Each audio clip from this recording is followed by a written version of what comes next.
Merci Seigneur Jésus pour cette opportunité que tu nous donnes encore ce soir. Nous sommes dans œuvre du sang de Jésus-Christ, ministère international du mariage. Seigneur, nous te disons merci.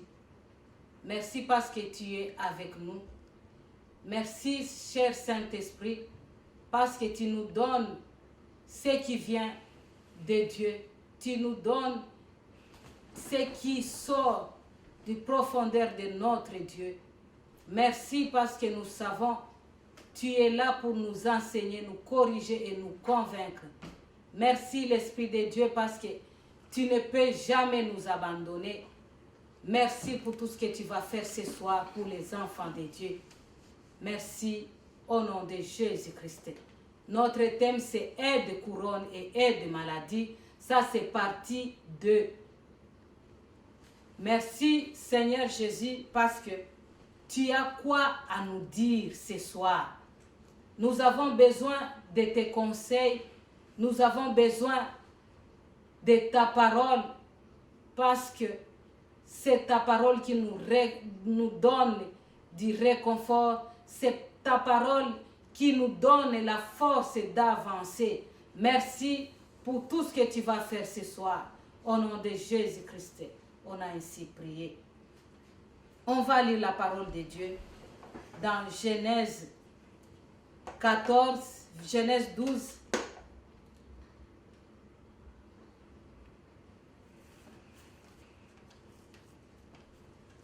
Gloire et louange te soit rendue, Jésus. On va lire dans Proverbe 12, verset 4. La parole de Dieu nous dit, une femme vertueuse est la couronne de son mari, mais celle qui fait honte est comme la carie dans ses os. L'autre fois, on avait parlé que Dieu, c'est lui qui nous a donné le mariage comme institution. Ici, on avait parlé de la femme couronne et de la femme maladie. Mais on a dit qu'on ne peut pas parler de la femme couronne ou maladie sans parler de Salomon qui avait écrit ces proverbes. Il dit la femme vertueuse est une couronne pour son mari et celle qui fait honte, elle est comme la carie qui ronge ses os. Merci Seigneur parce que nous savons qu'une couronne, c'est sur la tête que la couronne est posée. Une couronne, c'est une femme visible. Tout le monde peut voir cette femme et peut voir la vertu en elle. On a dit que la carie, c'est invisible, ça ronge les os. C'est une femme maladie qui ronge les os de son mari, qui ronge les structures, qui ronge la fondation de son mari.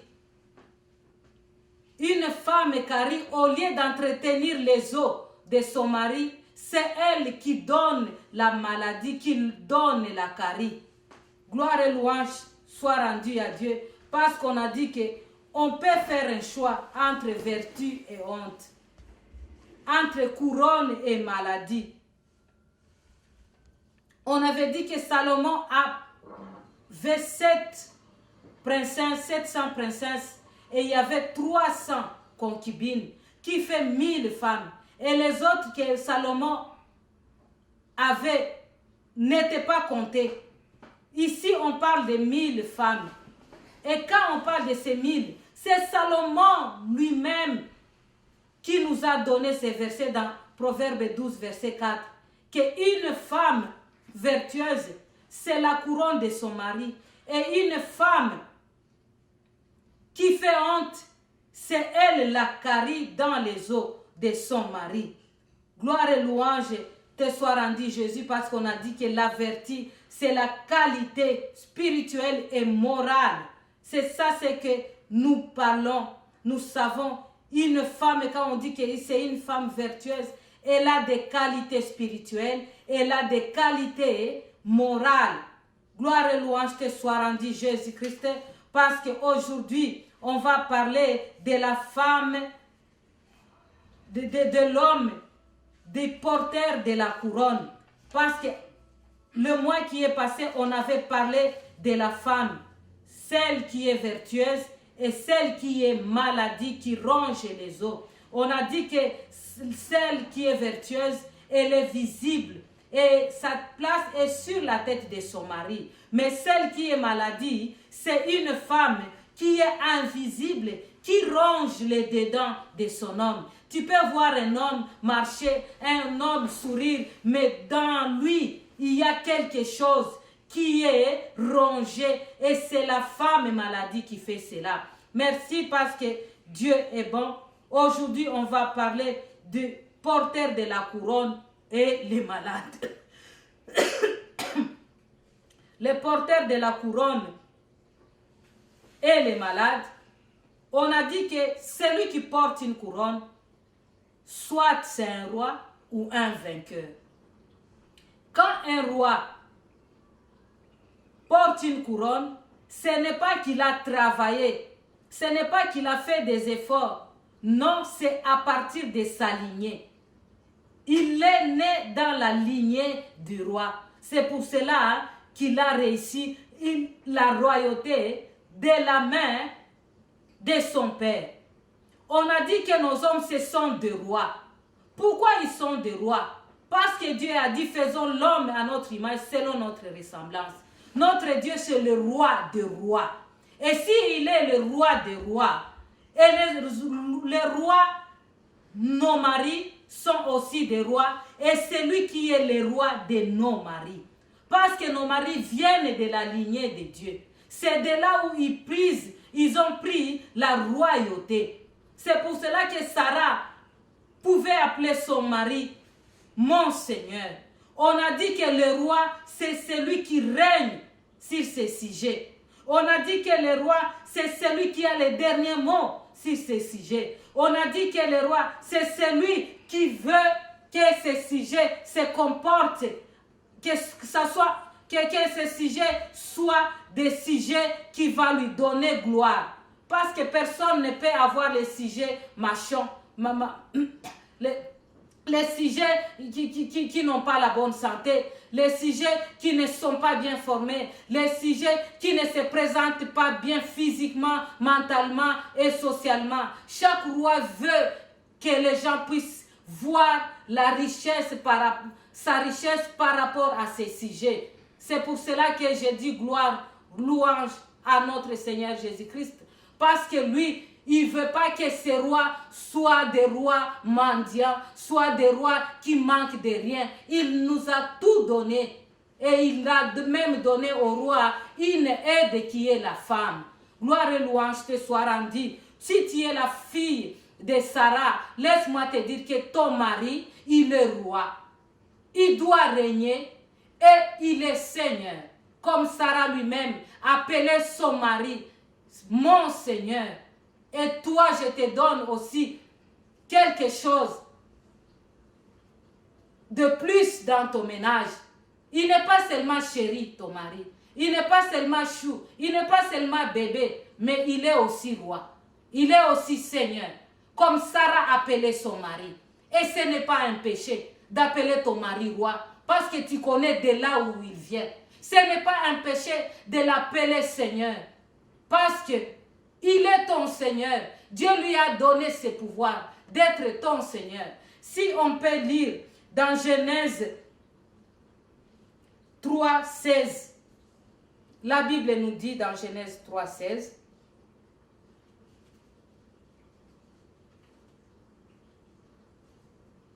je vais lire au nom de notre Seigneur Jésus-Christ. Il dit à la femme, j'augmenterai la souffrance de tes grossesses. Tu enfanteras avec douleur et tes désirs se porteront vers ton mari, mais il dominera sur toi. Gloire et louange te soit rendue, Jésus, parce que tu as fait que nos désirs soient tournés vers nos maris. Merci Seigneur, parce que un Seigneur qui ne domine pas, ce n'est pas un Seigneur.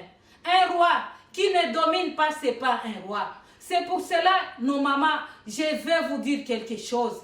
Que quand tu laisses ton mari te dominer, quand tu laisses ton mari tu laisses tes désirs se tourner vers ton mari, laisse-moi te dire que le mari va bien être à sa place. Parce que toi, tu es celle que Dieu a mis à être dominée par lui et que tes désirs se tournent vers lui. Laisse-moi te dire quelque chose, Marie. N'abandonne jamais le travail que Dieu t'a donné. De dominer sur ta femme et de faire tout ce qu'il faut pour que tu puisses la donner tout ce qu'elle veut. Parce que quand le désir de la femme n'est pas tourné vers son mari, regarde ce qui se passe. Quand ta femme a quelque chose, elle a besoin de quelque chose, si elle demande à son frère, laisse-moi te dire que c'est son frère qui va commencer à dominer sur elle. C'est son frère qui aura toujours les derniers mots par rapport à ce que ta femme doit faire, par rapport aux décisions dans sa vie, par rapport à ton ménage, par rapport à ton mariage. Parce que c'est la main qui donne, et oh que c'est caron, c'est la main qui exige beaucoup de choses. Laisse-moi te dire quelque chose, la main qui donne, c'est la main qui contrôle, c'est la main qui domine, c'est la main qui a un mot, un tout dernier mot. Si ta femme est toujours derrière sa mère pour que sa mère puisse faire quelque chose, laisse-moi te dire que ton respect, même devant ta belle famille, va vraiment tomber très bas. Parce que c'est eux qui vont commencer à supporter leur enfant comme si elle était encore chez eux. Donc, la femme peut obéir facilement à une mère qui la donne à manger, qui la donne les habits, qui la donne de l'huile, qui la donne quoi se vêtir, qui donne les minervales pour ses enfants. C'est normal que les belles mères puissent avoir des mots dans vos familles parce que vous avez abandonné. Vous avez abandonné ce qu'il faut faire pour la famille. Vous avez abandonné ce qu'il faut faire pour vos femmes. Quand le désir de la femme ne se tourne plus vers son mari, ça se tourne maintenant vers son frère, vers sa famille, vers sa mère. Laisse-moi te dire que un jour on dira à ta femme, divorce de cet homme parce que c'est quelqu'un qui est incompétent. Ça c'est vrai. Quand tu ne le fais plus, tu es vraiment incompétent. C'est pour cela, selon le moyen que Dieu t'a donné, selon tes directives, selon tout ce que tu peux posséder, rends ta femme heureuse. Être heureuse, ce n'est pas l'argent. Être heureuse, ce sont des techniques qu'il faut appliquer. C'est un comportement qu'il faut prendre. Ce sont des paroles, c'est le dialogue, c'est être ensemble. C'est ça, une vie heureuse. Regardez dans une même direction. Communiquer, parler ensemble. C'est ça, avoir un ami, un mari, ami. C'est différent d'avoir un ami, un mari voisin. Laisse-moi vous dire qu'on n'a pas besoin de mari voisin, nous les femmes mariées. On a besoin de maris amis dans nos vies pour qu'on puisse aller de l'avant. Gloire et louange te soit rendue, Jésus.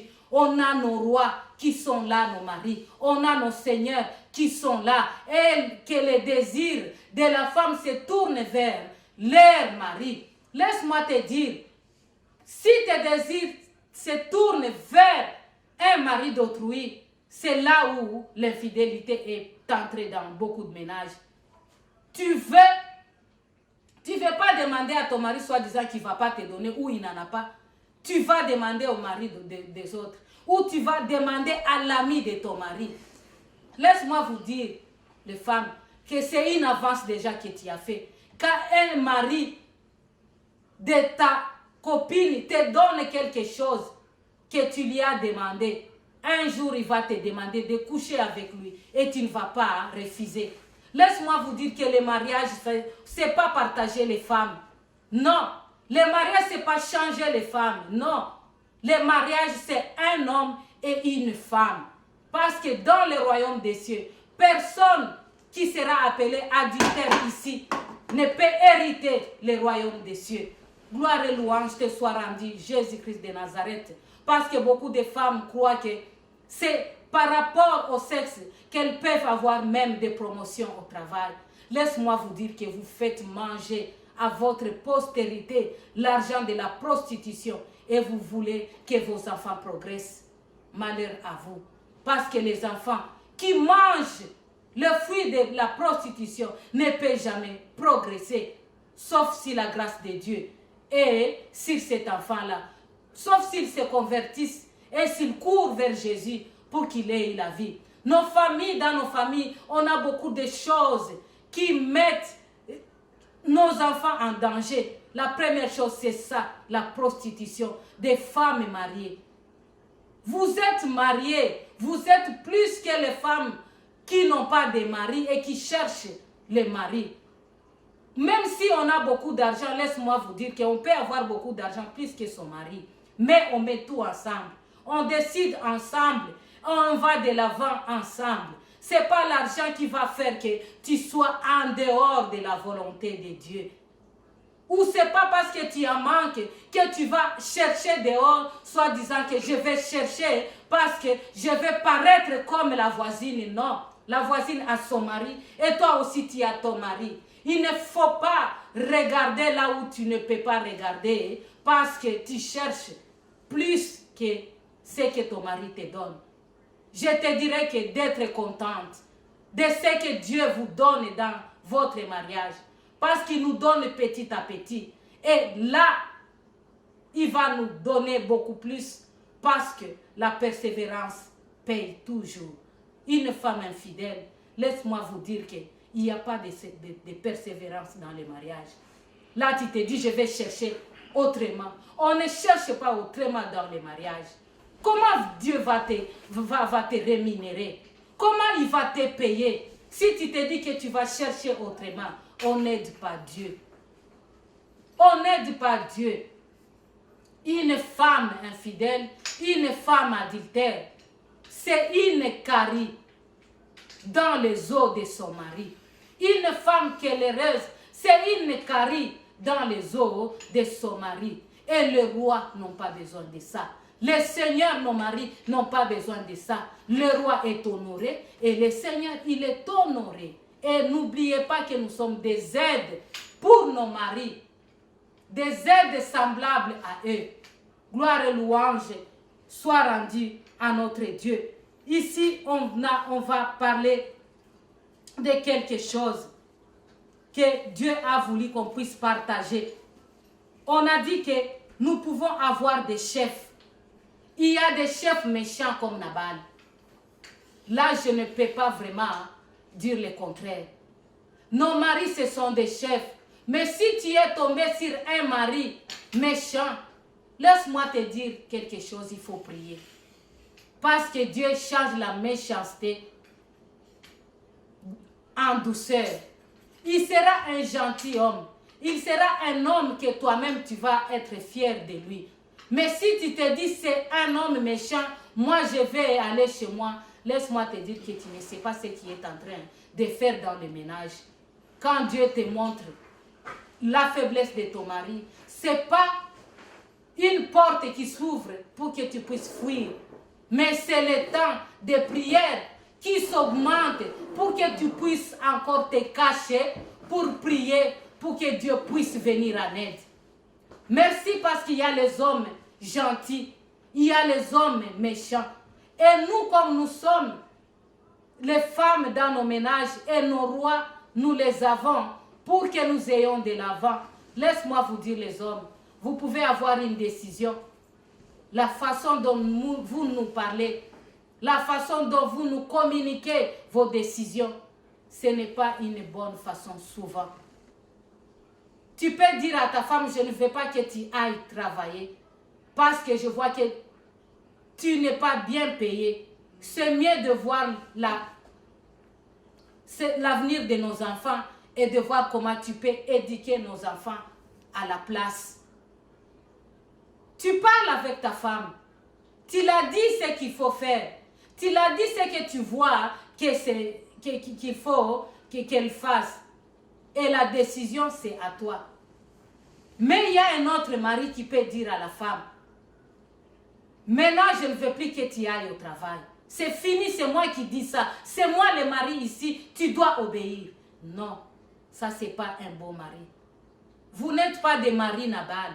Non, vous êtes des maris comme Jésus-Christ. Il parle doucement avec sa femme. Il communique bien avec sa femme, avec douceur et avec amour. La femme pour l'éduquer, la femme pour parler avec, la femme pour la montrer ce qu'il faut faire. Ce n'est pas avec une verge, ce n'est pas avec les bâtons. Non, c'est avec des bonnes paroles.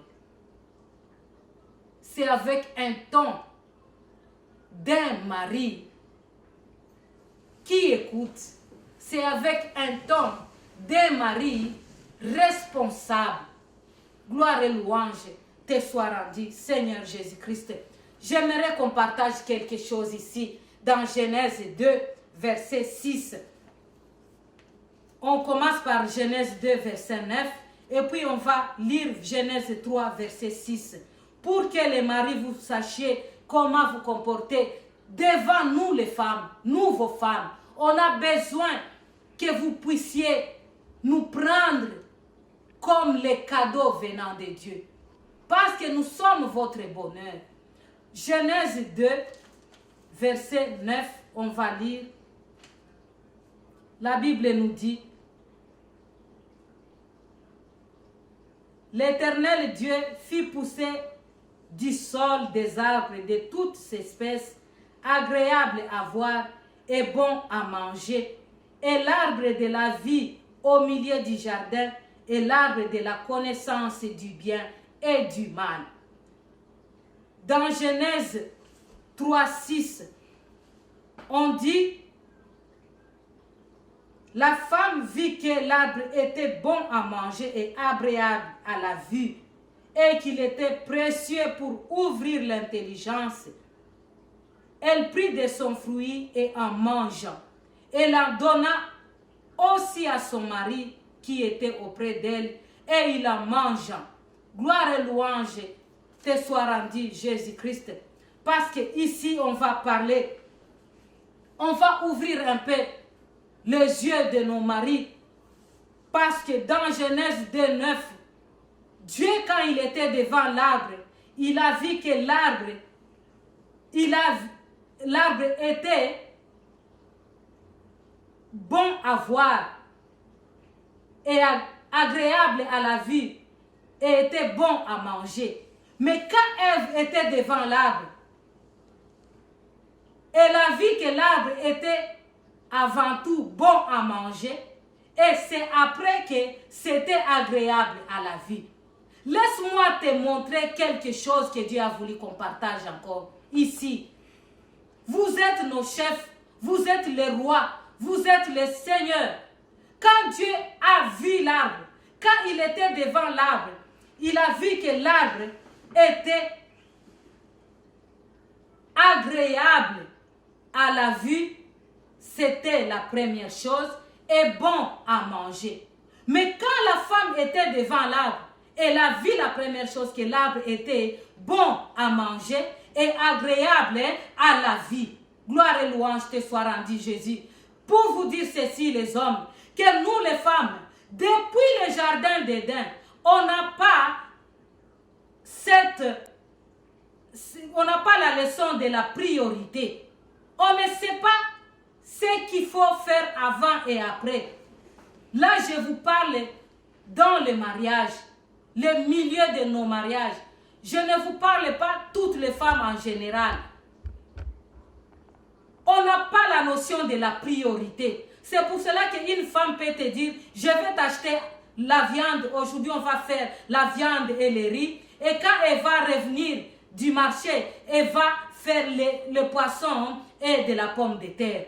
Parce que quand elle est partie, elle avait l'idée d'acheter la viande. Mais quand elle est allée, elle a vu qu'il y avait un bon poisson frais. Elle a dit non, j'achète quand même le poisson. On n'a pas cette notion de priorité, nous les femmes. C'est pour cela qu'on peut avoir $1000 dans la maison et il y a une chaise qu'il faut acheter Mais la femme, quand elle va sortir et trouve un frigo, elle va dire à son mari, qu'on puisse d'abord acheter le frigo, mon mari.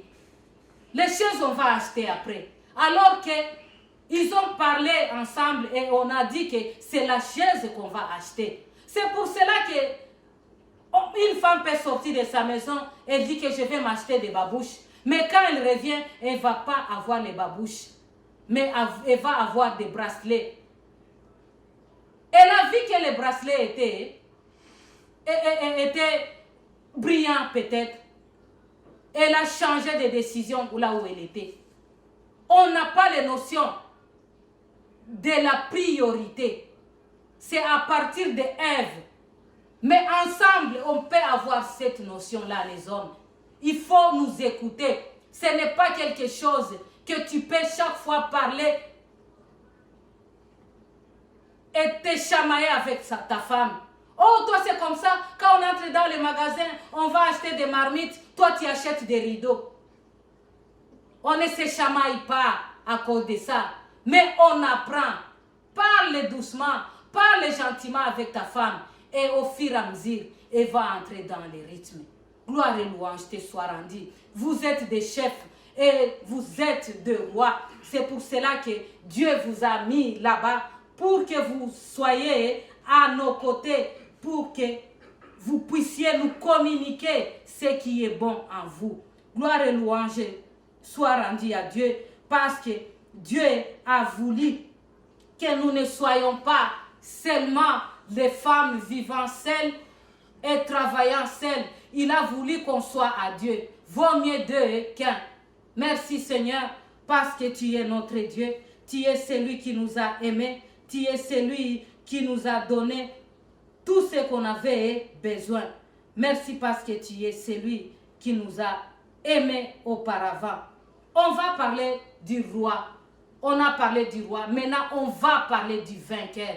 On a dit qu'une couronne est portée par le roi ou par un vainqueur. Si c'est par les rois, c'est par la lignée, c'est par le sang. Dieu, il est le roi des rois et nos maris sont des rois. Dieu, il est vainqueur et nous sommes vainqueurs avec Dieu. Mais il faut dire que le roi, il porte une couronne selon la lignée. Mais le vainqueur porte une couronne parce qu'il a trop travaillé, parce qu'il a trop bougé, parce qu'il a trop réfléchi, parce qu'il s'est donné, parce qu'il a dit qu'il faut qu'il soit parmi les gens qui vont arriver à la ligne les premiers.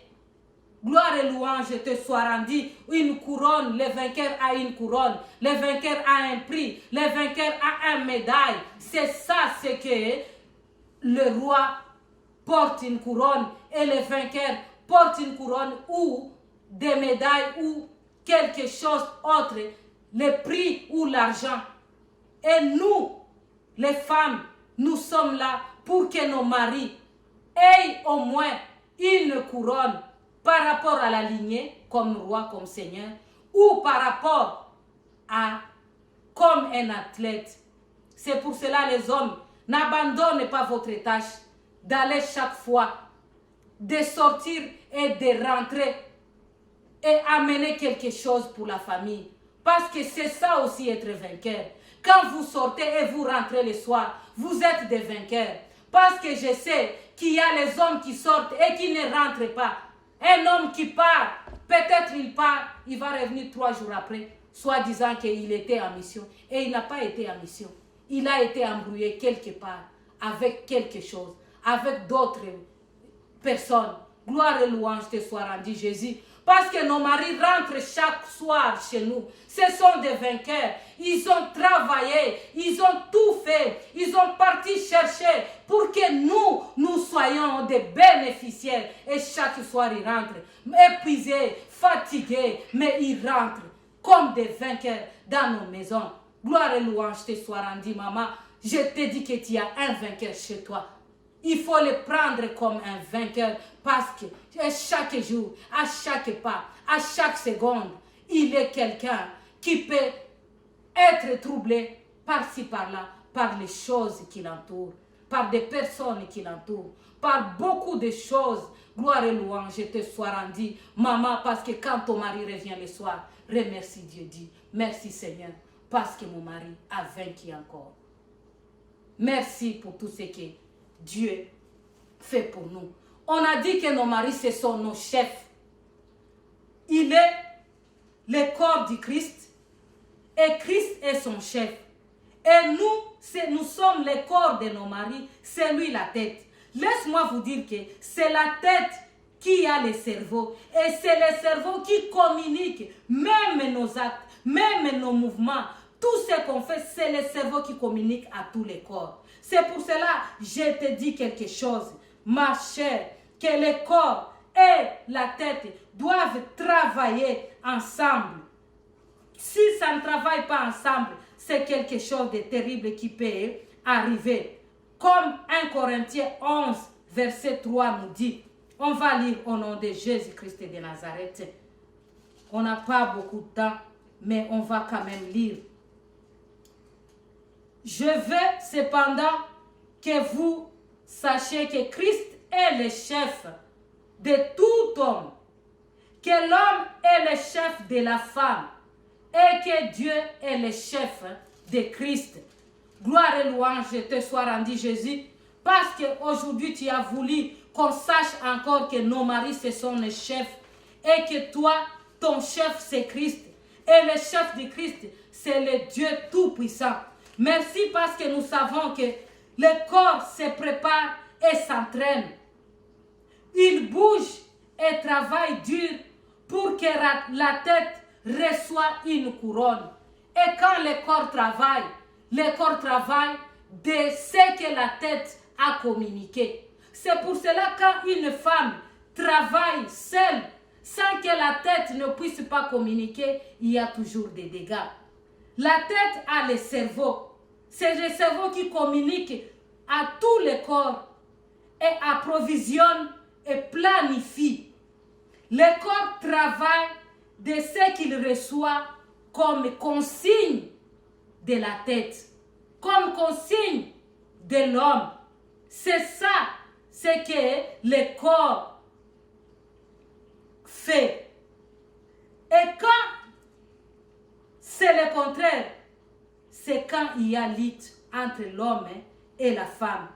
Si le corps ne reçoit plus des consignes de la tête, c'est là où il y a lutte entre l'homme et la femme. Il y a lutte, il y a ce que moi j'ai dit que l'homme veut établir son règne, mais le corps qui est le corps de la femme ne veut pas que l'homme puisse régner sur elle.